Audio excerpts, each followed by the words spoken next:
I want to destroy this mastering with weird tube saturation and distortion plugins. Of course, not completely distort, but somewhat of a different extra harmonic saturation added to it. It's the target of this video. So if you are a fan of clean mastering, please don't watch it. As you recall, I have done some EQing here. Where are my EQ? What? Oh, it was on mastering track. Yes. Okay. So these are my plugins. It is a full text simulation, almost full text simulation. This is a ReQ, Reaper equalizer. So let's add a limiter to not destroy your and mine ears. Your and my ears. Limiter. Okay. So now I want to add some tube saturation plugins. So we have a plugin specifically designed to be a tube simulation here.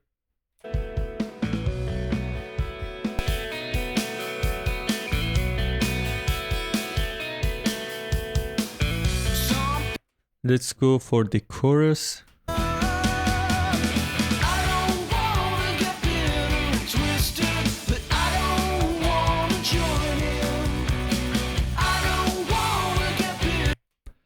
Low end is dirty.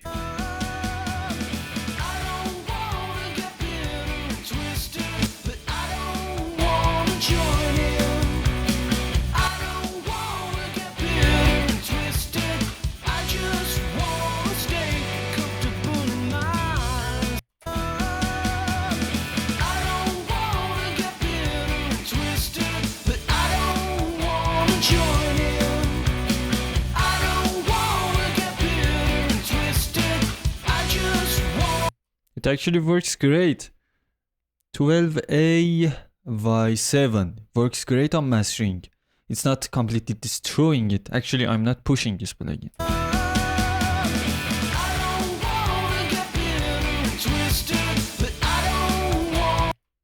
So when you make it angry, it will destroy your mastering. So let's try this 12A/7 once again.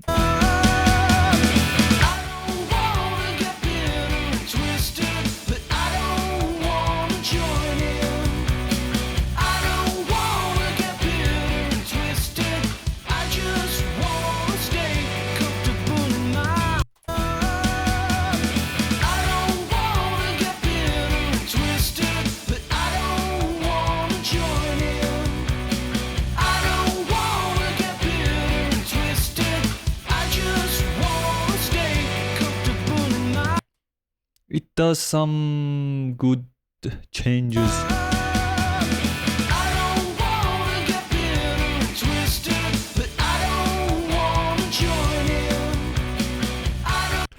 It's so hard to work with this output. Oh, okay. No, it's not so hard.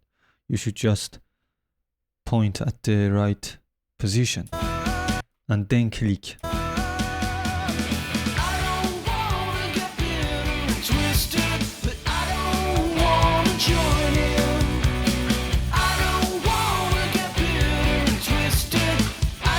So it delivers fuller song. It has a fuller, and you will feel more body and enhancement on the stereo field. So these creative plugins aren't bad at mastering or even normal. They are amazing if you know how to use them. Of course, there will be some distortion, some weird, non-pleasant harmonics, but you can control that with engaging it less and finding out where to use which tube. There is a list of tubes. Let's go with these 12A/T7, sorry.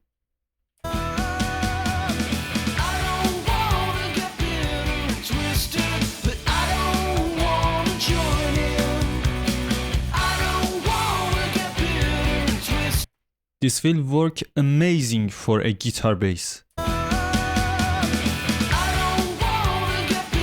Just tightening up the bass, the low end, and the whole low section, the bass section of this of this mastering. So it will be amazing for a guitar bass, for a bass, for a whatever bass you have, a synth bass. It will tighten it up, adds more harmonics, and compresses it in a natural way, in a saturation way.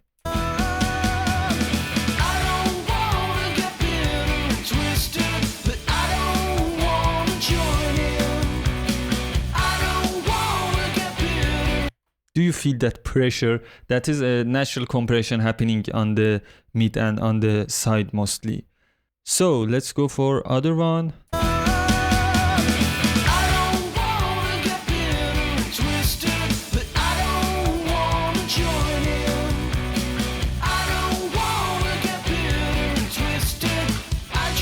It's just a direct, brutal tube saturation.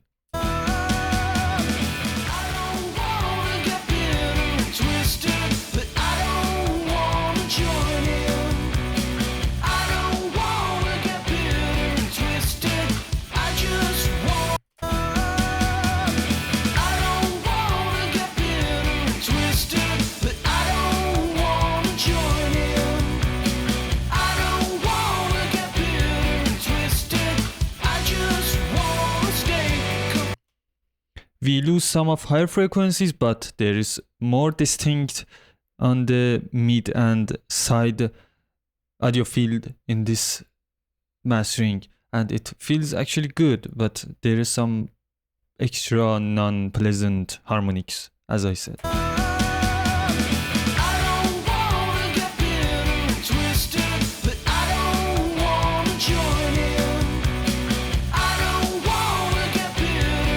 The bass and the kick hits it so hard. It would have been better to be used before these two plugins that I brought here to add bass and clarity and this stuff.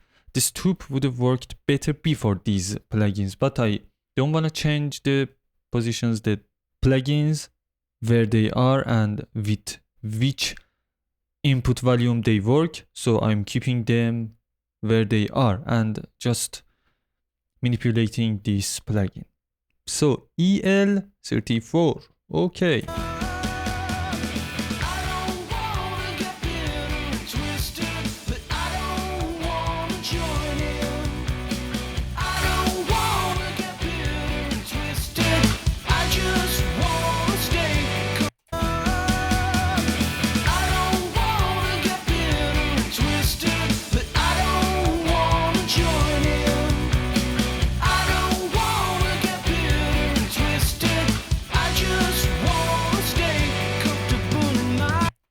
Again, fuller song, but each one of them has a different characteristic and would be better for a different mastering, different audio target. This EL34 is enhancing that punch that I have added with this Pultec simulation equalizer, simulation equalizer.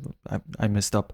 And this enhances that quality and makes those kicks and basses shine more and have a more solid space, because when you boost something with equalizer, you are adding dynamics, uncontrolled dynamics, and uncontrolled weird stuff would happen on that specific frequency. When you are adding saturation after those changes, you are just stabilizing them, fixing them where they are, so they will feel much better. This is what this plugin is doing here.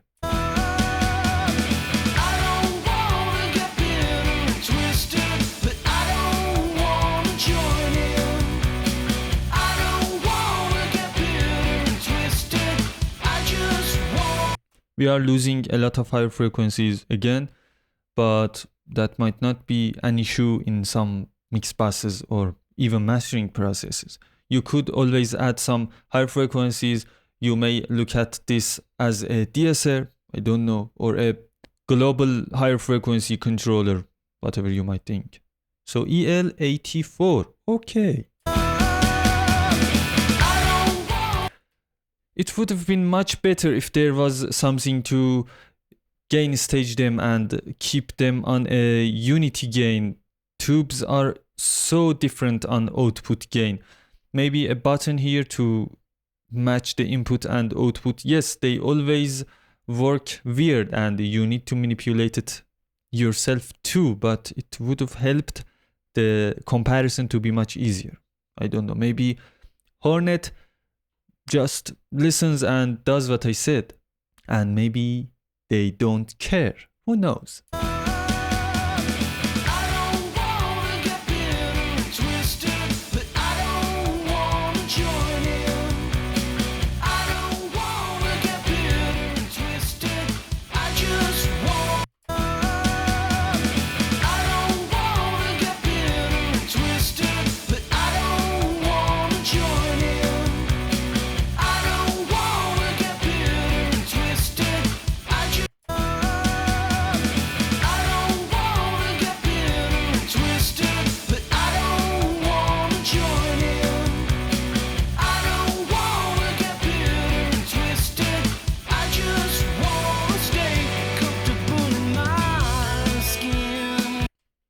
It sounds good too, but may not be really compatible with this genre at least, and most of the mastering processes. But its quality is amazing. It sounds good. It warms up the lower frequencies, adds some. You would hear most of the saturation qualities on the sides when you are working on a track like mastering track. If you have loud sides, if you have a great stereo image, you would be noticing some suppressing on the peaks, on the sides, on the stereo field when you load a tube saturation. So the last one, it is 6L6CG. Okay.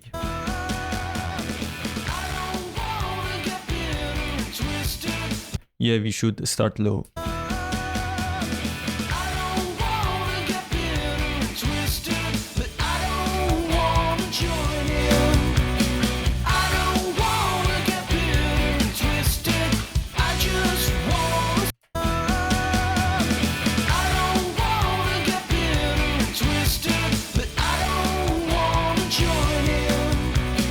It's like the upper one, it just starts saturating everything and suppressing peaks.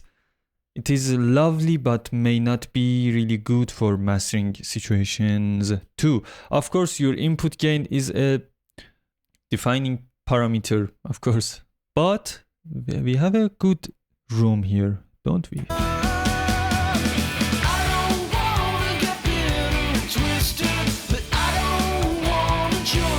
Yeah, it's not bad. It's not. It's not bad. It's good. So the input is important, of course, because if you have a hot input, you would have instantly overdrive and distortion when you are using saturation and distortion plugins. It would happen instantly. And if the saturation, the simulation is sensitive like these two guys, they would start saturating with even lower input gains.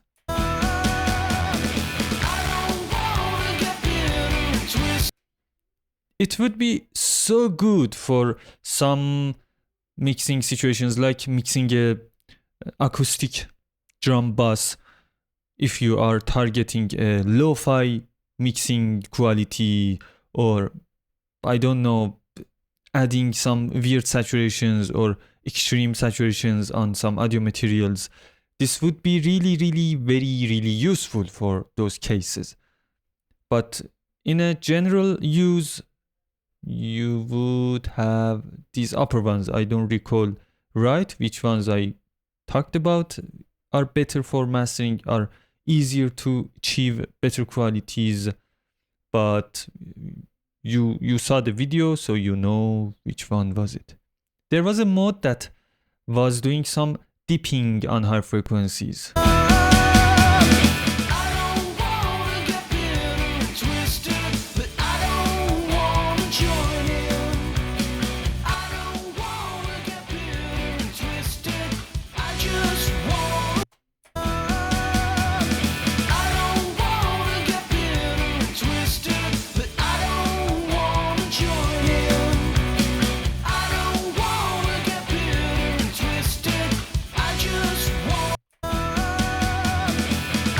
You know what I'm trying to do here? No, you don't. I'm trying to do that thing that I said is dipping higher frequencies, general higher frequency control. Do you remember? I'm trying to use this plugin to dip higher frequencies, then boost it with other plugin to see if the higher frequencies does even sound good. Is this technique useful for you too? So that's what I'm trying to do.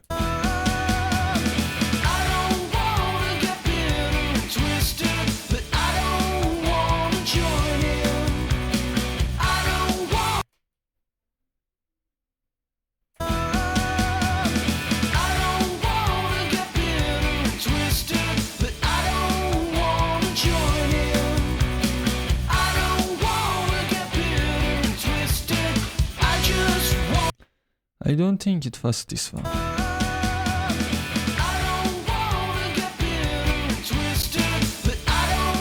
Sometimes my mouse works independently. It's like it's working with its own decisions. It just clicks and double clicks and moves around.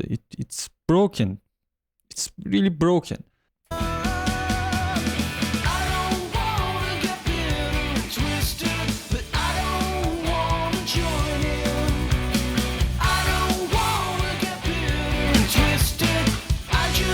I think it was this one.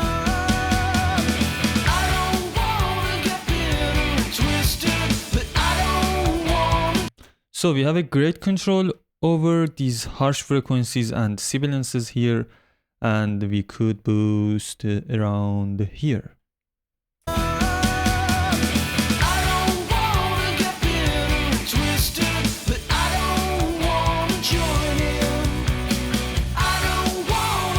It's really clean. This tube saturation is keeping high frequencies really clean. It's dipping them, but keeping them really very clean. It is not a normal tube saturation. It's a high quality, all-purpose, weird sounding, but amazing tube saturation.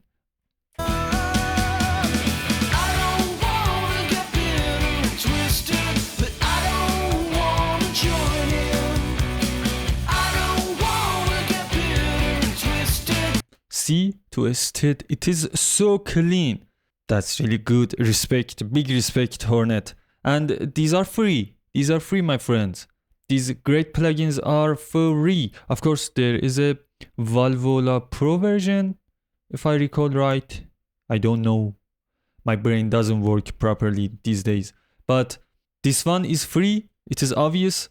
And it works amazing. So if you wanna test some free high quality plugins, check Hornet's website, made in Italy, and have some fun. So thanks for watching, my friends. Don't forget to subscribe and follow for more.